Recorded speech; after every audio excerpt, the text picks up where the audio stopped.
Yan mga bro, so magandang hapon sa inyong lahat. Yan, so bali ngayon pa lang natin mga bro, papakialaman yung nabili natin na motor na halagang 3K. So ngayon mga bro, susubukan natin siyang paandarin tapos lilinisan na natin. Simula nung kinuha natin yan mga bro, hindi ko pa po nagagalaw yan. So nandun yan sa istakan, nilabas ko lang dito para linisan. Ayun, kita nyo yung timba, diba?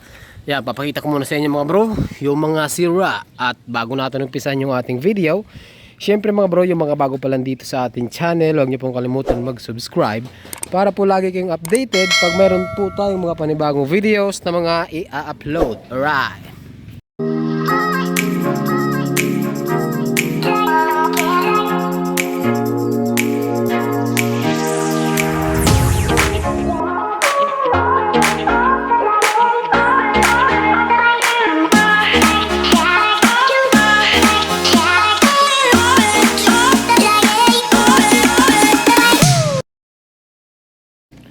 Yan mga bro, isang malapitan. Dito napansin ko wala pala siyang takip. So ano lang, basahan lang nakatakip dito. Mayroon pang gas oh. Diba?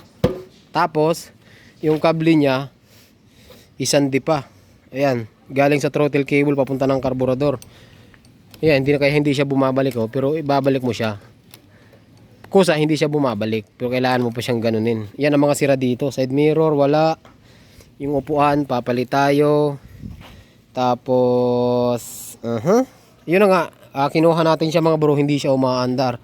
Tapos wirings, magre-wirings tayo nito kasi mga bro, ito ay uwi natin ng Bicol. By December mga bro, babiyahe po natin ito ng Bicol. Yan. Yan, gumawa lang ako mga bro ng video para reference dun sa, alam niyo na, dun sa pinagbilihan ko, gusto niya makita na bubuhay natin to. Ayan, gusto niya makita umandar ulit yung kanyang motor. Tapos mga bro, ito kinuha natin, ano siya, syempre kompleto yung papel. May URC tsaka may deed of sale. Napakahalaga nun. Tapos ito, may tama ang makina nito mga bro. Pakita ko sa inyo. Pakita ko sa inyo ang tama niya. Ayan o. Kikik natin. Ayan, kita nyo yung tunog na yun. Ayan o. Ayun. Ewan ko lang kung naririnig nyo. Yun. Yun. Diba? So, pagka ganun mga bro, madali lang yun. Wala sa block yun. Malimit ako may ka-encounter yan sa Yamaha AC, Yamaha FC. Yun, sa AC. Malimit mangyari yun mga bro. Napuputol yung Bendix drive. Yung 3 bolt dun sa magneto, lumuluwag yun. Kaya minsan ganun ang nangyayari sa Bendix drive. Or napuputol siya. Ayan o. Ayan o. Yun. Pa. Sobrang tigas pati. Sobrang tigas niyang padyakan. Okay. So ngayon lilinisan muna natin mga bro. Hindi muna natin siya papaandarin. So actually mga bro, kakatapos ko lang, meron tayong ginawa na SSX 200 no. Kunin natin yung susi. Ito nga yung mga gamit natin, oh. Yan. So, kakatapos lang natin. Total, may oras pa naman. So, didiretsuhin na natin to. Kasi bukas, nasa shop na naman tayo bukas. Tingnan nyo naman yan. Dumi yan, oh. Yeah, dumi yan. Kalbo na ang gulok. Mag-isa lang tayo dito mga bro. Kaya, banatan na natin yan. Baka banatan pa ng iba to. Saan ang susian ito? Ito. Ay, sala. Tanggalin natin. Ayaw Sumpitin natin pa. Yun. Ayaw Mahirap pa nga bro pag mag-isa ka lang sa buhay Hindi ka matanggal. Kailangan angatin ko ng kamay. Yun. Pinaan na. So, di ba? Tanggal na. Ito mga bro, ngayon pa lang natin ito makakalas. Tanggalin na natin. Yan, bubunutin natin to para matanggal to. Yan. Okay, alas na. Yan Walang Diyo. Ay, so kailan pa natin kinuha to? Siguro magti 3 weeks, 2 weeks na yata mga bro. 3 weeks na natin tong kinuha. Check natin kung may kuryente. Alam ko may kuryente pa ito yung kinuha natin din. Ayan Meron pa nga Ha? Wala ilaw pa oh. Busina. Meron pa. Meron pa kuryente. Ang problema, hindi rin natin siya mapapaandar. Tingnan nyo naman kasi napag yun oh. Napag-asa. So, ito mga bro, tanggalin natin. Gamit tayo ng 12mm na socket. Yan. Kuha tayo dito ng open wrench. Para malinisan na natin ito mga bro. Tapos saka na natin siya papaandarin. Basta yung ganun, ano mga bro, ano lang yan. Sa Bindix yan. So, lilinisan muna natin to. Tapos, sunod natin, papaandarin muna natin. Paandarin na natin sa susunod. Pero gusto ko munang linisan to kasi ayun oh. Gusto ko munang malinisan ta, saka natin siya papaandarin. Kapag malinis na. Yan, labag muna natin dyan. Tapos dito mga bro, dito sa Motorstar mga bro, ano na ito, hinuhugot lang ito. Kailangan nyo lang ihiwalay ito. Ayan, ihiwalay nyo yan. Tapos ihiwalay nyo to. Yun. Pagkahiwalay nyan, mabubunot na natin. Kasi na kayo mga bro, ano, kasi isang kamay lang ginagamit natin. Ayun, nakakabit pa oh. So, tanggalin nyo lang yung hose. Tanggalin na. I-off nyo muna kung may gasolina. Tanggalin nyo yung hose. Tapos i-off muna yung fuel hose. Ayan, tanggal na. Kailangan ko na yata mga bro ng cameraman ah. Ayan. Yun. Wah, grabe to ah. Dito muna natin yan sa basurahan. Uy! Yan o. Hey! Grabe. Putik na yata ito.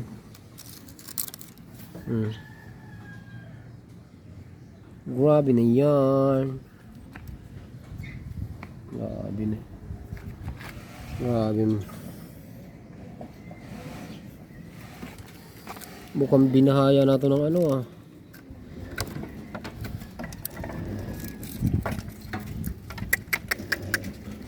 Malala nga ito.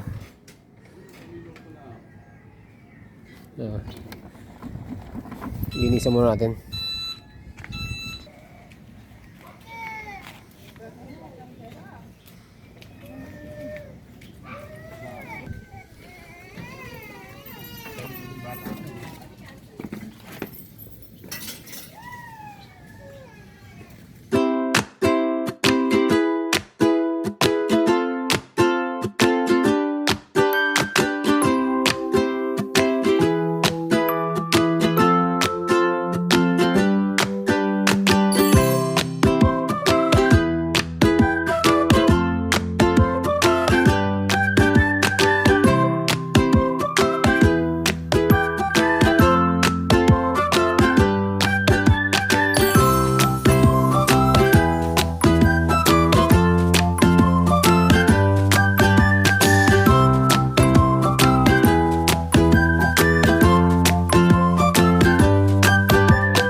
Yan mga bro, so update ulit tayo ano. Yan.